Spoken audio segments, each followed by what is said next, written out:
다 채워주셨습니다. 사랑하는 성도 여러분, 오늘 제가 말씀드릴 말씀은 나의 가장 소중한 보물이 무엇인가 라는 제목으로 말씀을 드리려고 합니다. 제가 성도 여러분에게 질문 하나 드리겠습니다. 여러분 마음속에 가장 소중하게 여기는 보물이 있다면 그것이 무엇입니까? 우리 마음을 보석상자라 비유한다면 우리 마음의 보석상자를 열면 그 안에 무엇이 나올 것 같습니까? 가끔 저는 이런 상상을 해봅니다. 우리가 이 세상을 마치고 우리 모두가 다 예수님 앞에 설 텐데 예수님께서 우리 마음의 보석상자를 오픈해 볼 것입니다. 우리 마음속에 그 귀한 보석상자를 열 때 내 마음 안에서 예수님이 나와야 되는데 그 안에 예수님이 아닌 다른 것이 나온다면 분명히 그것은 우리가 다른 것을 믿은 것이 될 것입니다. 많은 그리스도인들이 예수님을 믿고 또한 천국의 소망을 가지고 신앙생활하고 있는데 예수님의 가치나 천국의 귀함을 잘 모르는 것 같습니다. 성경에서는 천국의 귀함을 깨달은 사람은 자신의 모든 소유를 다 팔아서 천국의 보화를 산 것 같다고 하였습니다. 천국을 진심으로 삼아하는 사람이라면 이렇게 행하는 것이 당연한 것이죠. 천국의 귀함과 상급을 진정으로 사모한다면 이 땅에서 우리의 모든 남은 삶을 하늘의 상급을 기대하며 주님을 위해 헌신하는 데 사용해야 될 것입니다. 구약에서 보면은 하나님의 하늘의 상급을 기대하면서 자신의 삶을 바친 헌신한 선지자들이 있습니다.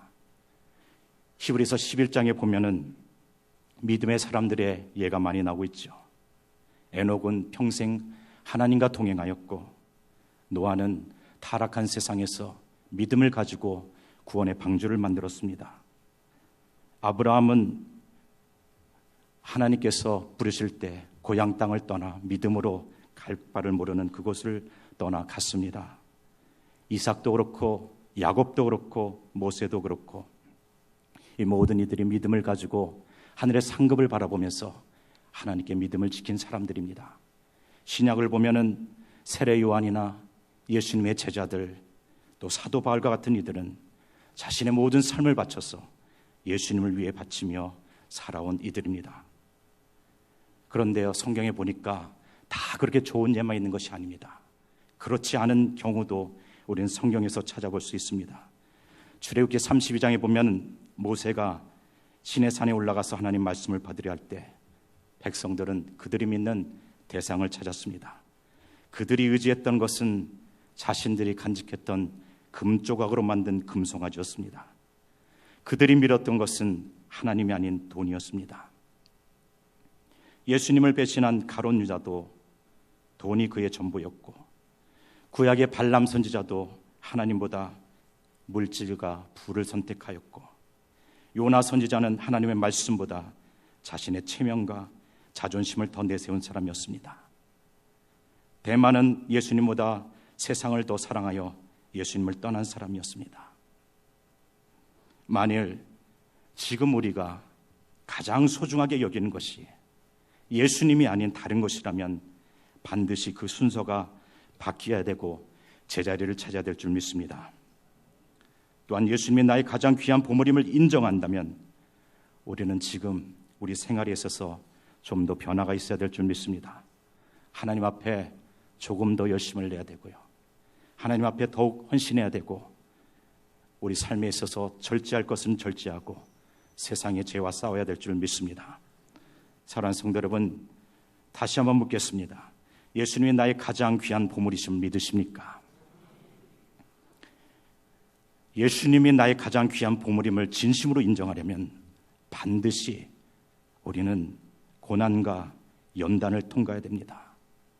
이 고난과 연단은 내 눈이 열리게 하고 내 귀가 열리게 하고 내 마음이 새로워지게 합니다. 그리하여 보석을 보석으로 알게 됩니다. 성경의 욥을 보십시오. 욥은 심한 고난과 시련을 통과했습니다. 그가 심한 고난과 시련을 통과한 후에 그가 고백한 것이 무엇입니까? 내가 전에는 주님에 대하여 귀로 듣기만 하였으나 이제는 눈으로 주님을 보게 되었다고 고백하였습니다. 또한 베드로를 보십시오. 예수님을 따라갈 때 예수님을 믿으면서도 예수님보다는 예수님을 통해서 권세와 명예를 갖길 원했고 다른 제자들보다 더 높은 자리를 취하려 했습니다. 이러한 마음이 예수님이 십자가에 못 박히실 때 예수님보다 자기 목숨을 더 사랑하여서 예수님을 부인하고 도망갔습니다. 결국 통곡하며 회개하면서 훗날 부활하신 예수님을 배웠을 때 예수님은 베드로에게 다시 한번 물었습니다. 네가 이것들보다 나를 더 사랑하느냐? 네가 이것들보다 나를 더 사랑하느냐? 그때 베드로는 눈물을 흘리면서 진심으로 고백합니다. 내가 주님을 사랑하는 줄 주님께서 아십니다. 그제서야 자신의 가장 귀한 보물이 예수님임을 고백한 것이고 그 후에 베드로는 이전에는 자신이 원한 대로 삶을 살았지만 그 고백 이후에는 예수님을 위한 삶으로 바뀌게 된 것입니다. 우리가 신앙생활하면서 부딪히는 많은 어려움이 있습니다. 신앙생활하면서 많은 힘든 상황을 겪습니다. 그런데 지나고 나보면 우리가 더욱 성숙해지는 것을 보고 우리의 믿음이 한 단계 자라난 것을 우리가 경험하게 된다는 것입니다. 이렇게 고난과 연단은 우리를 힘들게 하는 것이 아니라 그것을 통해서 우리의 눈이 열리고 귀가 열리는 것이기 때문에 우리의 감사와 축복이 되는 것을 우리가 믿어야 될 줄 믿습니다. 저는 지난 저의 삶이 고난과 연단이 많았던 것을 고백합니다. 이민생활 15년 쉽지 않았습니다. 힘든 시간을 지날 때마다 참 많이도 힘들었고 그때는 하나님께 서운하고 많이도 원망했습니다. 지금 생각해 보니까 그 고난과 연단의 시간이 있었기 때문에 제 자신이 더 겸손해지고 제 자신이 더 성숙해진 것 같습니다. 이 말씀을 준비하면서 지난 일들이 생각났는데 그중에 한 가지만 예를 들겠습니다. 지금으로부터 한 3년 전인 것 같습니다. 제가 연말에 교회에서 기도하고 있었습니다. 새해를 맞이하면서 제 자신과 교회를 위해서 하나님 어떤 말씀을 붙잡고 교회를 이끌어 가야 되겠습니까? 어떤 말씀을 붙잡고 제가 살아야 되겠습니까? 라고 말씀을 주님 앞에 기대하면서 밤새도록 기도하고 있었습니다. 그때 제 주님께서 제 심령 가운데 강하게 들리는 말씀이 있었습니다. 이사야 43장 19절 말씀. 보라, 내가 새 일을 행하리니 이제 곧 나타내리라. 보라, 내가 새 일을 행하리니 이제 곧 나타낼 것이라. 그 말씀을 듣는데 얼마나 가슴이 벅차고 눈물이 나오던지 이제 곧 주님께서 새 일을 행하시겠구나. 저는 그 음성 듣고 하나님이 크게 역사하실 것을 생각했습니다. 이제 뭔가 역사가 일어나겠구나. 교회도 이제 크게 부흥할 것이고 나도 이제 어떤 큰 변화가 일어나서 하나님을 위해서 큰 일을 하겠구나 라는 마음이 속에 막 일어났습니다. 얼마나 흥분되었는지 모릅니다. 그래서 그 말씀을 붙잡고 그 말씀을 그 해 표로 교회 표로 세우고 교회에 걸어놓고 그 말씀이 이루어지기만을 손꼽아 기다렸습니다. 한 달이 지나고 두 달이 지나고 석 달이 지나고 6개월이 지났습니다. 그런데 변화가 없어요. 분명히 새 일이 일어날 것이라고 말씀하신 주님. 그렇게 1년이 지나갔습니다. 아무런 변화가 없었습니다. 조금도 바뀐 것이 없었습니다. 1년이 다 지나고 그 표를 바라보면서 제가 또 주님 강대상에 앉아서 혼자 기도하고 있었습니다. 참 눈물이 나오더라고요. 하나님 새 일을 행하신다고 하셨지 않습니까? 하나님 새 일을 행하신다고 하셨습니다. 언제 새 일을 행하실 것입니까? 언제쯤 역사가 일어날 것입니까? 하나님께 하소연했습니다. 그러고 보니까 기도하다 보니까 주님이 늘 응답하실 때 보니까 제게 이제 곧이란 단어를 많이 쓰시더라고요. 새 일을 행할 것인데 이제 곧 나타날 것이라. 그런데 교회를 위해서 기도할 때도 하나님께서 하나님 교회에 부흥을 주세요. 하나님 성도를 주님 허락하세요 라고 기도할 때마다 하나님께서 주신 것은 내가 곧 역사하리라. 이제 곧 역사하리라. 그 이제 곧이 언제입니까? 교인이 한 명도 없을 때도 저희 집 내 식구가 예배를 드릴 때 하나님께 기도할 때도 하나님 간절히 기도하는데 하나님께서 말씀하신 것이 내가 곧 역사하리라. 근데 그 곧이 하나님은 곧인데 내게는 곧이 아니에요. 하루가 지나고 한 달이 지나도 아무런 변화가 없어요. 언제나 한번 기도원에 가서 기도 제목을 가지고 기도했습니다. 하나님, 이 기도 제목 꼭 응답해달라고 기도했습니다.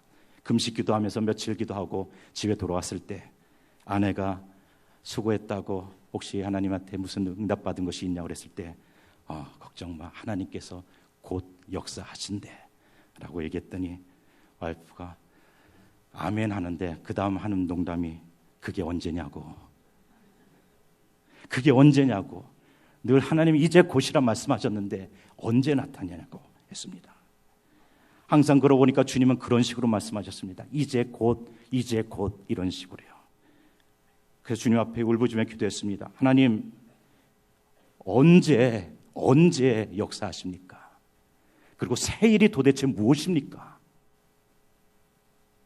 그런데 그렇게 울부짖으며 기도하고 있는데 제 속에 강하게 들리는 주님의 말씀이 있었습니다. 내가 이미 새 일을 시작하였다. 내가 이미 새 일을 시작하였다. 주님, 무슨 새 일이십니까? 저에게는 아무런 보이는 것이 없는데요. 내가 이미 새 일을 시작하였다. 주님, 뭐가 새 일입니까? 내가 네 속에서 새 일을 시작하였다. 내가 네 속사람을 만지고 있다. 그때 깨달았습니다. 새 일이라는 것은 눈에 보이는 것이 아니라 내 속사람 변하는 것이었습니다. 내 마음을 만지는 것이었습니다. 나를 변화시키는 것이었습니다. 그제서야 제가 머리를 한 대만 얻어맞은 것처럼 깨달음이 왔습니다. 그랬구나. 그랬었구나. 내가 어리석어서 예수님 믿는다고 하면서 마음속에서는 예수님을 제일 귀한 분으로 여기지 않고 세상적인 욕심으로 가득 차 있던 이 마음을 주님이 깨우치고 변화시키는 일을 하고 계셨구나. 내가 헛된 것들로 가득 차 있던 이 마음을 주님이 씻어버려 내리시고 새롭게 하시려고 나를 연단시키셨구나. 그게 새 일이셨구나 라고 깨닫고 얼마나 눈물을 흘렸는지 모릅니다. 그리고 나서 제일 먼저 제게 일어난 변화들이 몇 가지 있습니다. 첫째는 기도의 변화가 생겼습니다. 예전은 무조건 무릎 꿇고 기도하면 주님 주십시오. 주님 해결해 주십시오. 주님 응답해 주십시오. 맨날 간구만 했는데 이제는 눈을 감으면 눈물이 나옵니다. 회개의 눈물이요. 제 자신이 보입니다. 미련한 제 자신이 보이고 어리석은 제 자신이 보이고 욕심 많은 제 속이 보입니다. 죄 많은 제 속이 보입니다. 내가 어리석었구나. 내가 죄인이구나. 내가 예수님 마음 아프겠구나. 내가 하나님 영광 드러내기보다 내 명예 욕심 채우려고 했구나. 자꾸 눈물이 나왔습니다. 두 번째 제게 일어난 변화는 감사가 일어났습니다. 예전에는 형식적인 감사가 있었습니다. 그러면서 한편에는 늘 마음속에 부정적이고 불평하는 마음이 있었는데 이제는 진심으로 눈이 열리니까 감사하는 마음이 생겼습니다. 나 같은 죄인을 살리시고 나 같은 죄인을 택하시고 나 같은 죄인에게 믿음을 주시고 하나님의 거룩한 자녀가 되게 하셨구나. 하나님께서 부족한 종을 택하셔서 연단하시고 훈련시켜서 말씀을 증거할 수 있는 기회를 주셨구나. 내게 믿음의 동역자를 주시고 귀한 성도들을 주셨구나. 늘 옆에 있으면서도 귀한 줄 몰랐는데 그렇게 귀하고 고마울 수가 없었습니다. 늘 항상 보는 성도님들이었는데 그 성도님들이 귀한 줄 모르고 없는 자리만 불평했었는데 한 분 한 분이 귀한 것이 내 눈에 열리니까 보이기 시작했습니다. 또한 늘 말없이 수고하고 헌신하는 내주하는 아내가 고맙게 여겨지게 되었고요. 평생 부족한 종을 위해서 기도해 주신 부모님의 사랑, 그 헌신이 진심으로 감사가 나오게 되었고 부족한 부모 밑에서 건강하게 잘 자라나준 아이들이 고맙고요. 물신양면으로 부족한 종을 위해 기도해 주시고 사랑해 주신 분들이 생각나서 참 많이도 감사하고 눈물이 나왔습니다. 이렇게 겉으로 바뀌는 것은 없지만 제 속사람이 변하니까 감사하는 마음이 절로 나왔습니다. 감사한 마음으로 바뀌니 제 눈도 조금씩 열리게 되었습니다. 귀한 것을 귀한 것으로 보게 되었고요. 귀한 분을 귀한 분으로 보게 됩니다. 오지의 복음을 들고 선교하시는 선교사님들이 귀하게 보이고요. 복음을 증거하시는 목사님들이 참 귀하게 여겨지고요.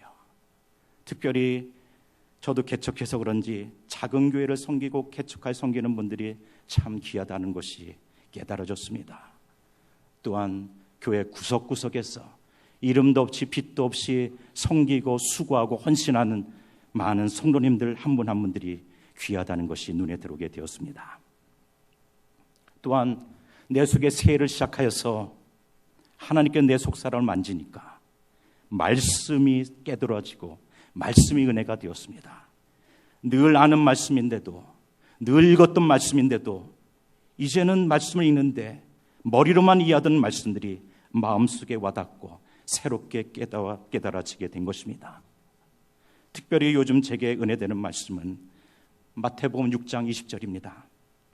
너희를 위하여 보물을 땅에 쌓아두지 말라.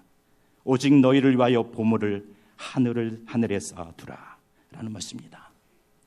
이 세상에 썩어져 없어질 것에 시간과 마음을 빼앗기지 말고 영원히 없어지지 않을 천국의 상을 받기 위해 매일매일 헌신하자는 말씀이 은혜가 되고 있습니다. 사도 바울은 빌립보서 3장 14절에 푯대를 향하여 그리스도 예수 안에서 하나님 위에서 부르신 부름의 상을 위하여 달려가노라 라고 고백하였습니다.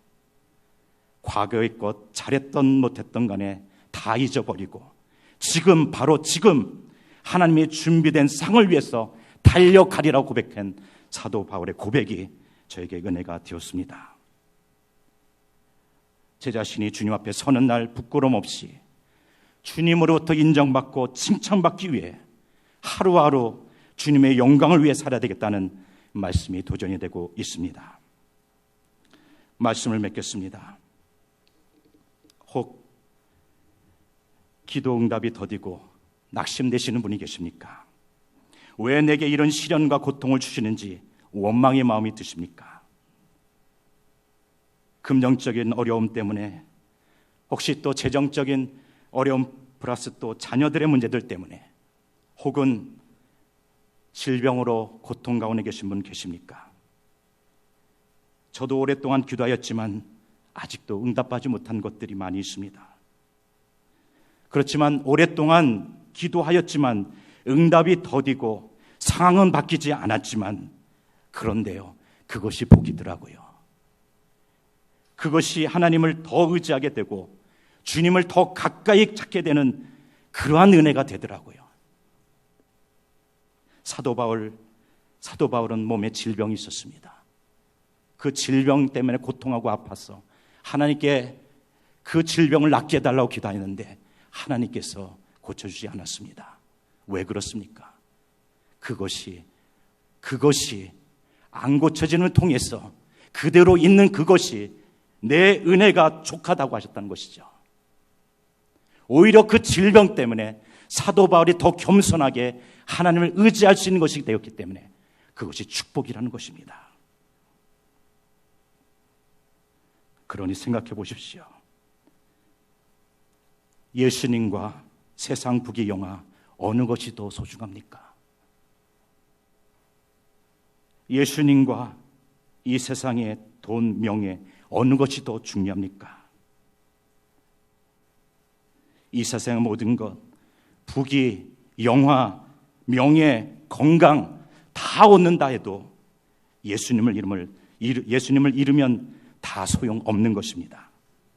그러나 예수님을 내 마음에 가장 귀한 분으로 여기고 모시고 섬기고 따른다면 우리는 가장 귀한 보물을 얻는 것이 되는 것입니다. 다시 한번 진지하게 묻고 싶습니다. 여러분이 가장 귀하게 여기는 보물이 무엇입니까? 진심으로 예수님이시라고 고백하신다면 예수님을 위해서 더욱 마음과 정성과 힘을 다해 사랑하시고 예수님 말씀대로 순종하며 따라가시길 바랍니다. 하지만 아직도 내 마음에 예수님이 아닌 다른 것들을 더 사랑하고 있다면 예수님 앞에 진심으로 회개하시고 내어버리시기 바랍니다. 예수님보다 세상의 것을 더 사랑한다면 소용없는 것입니다. 그래야 우리 모두가 예수님의 인정받고 칭찬받는 저와 여러분 되시길 간절히 축원드립니다. 기도하겠습니다. 사랑의 아버지 하나님 감사합니다.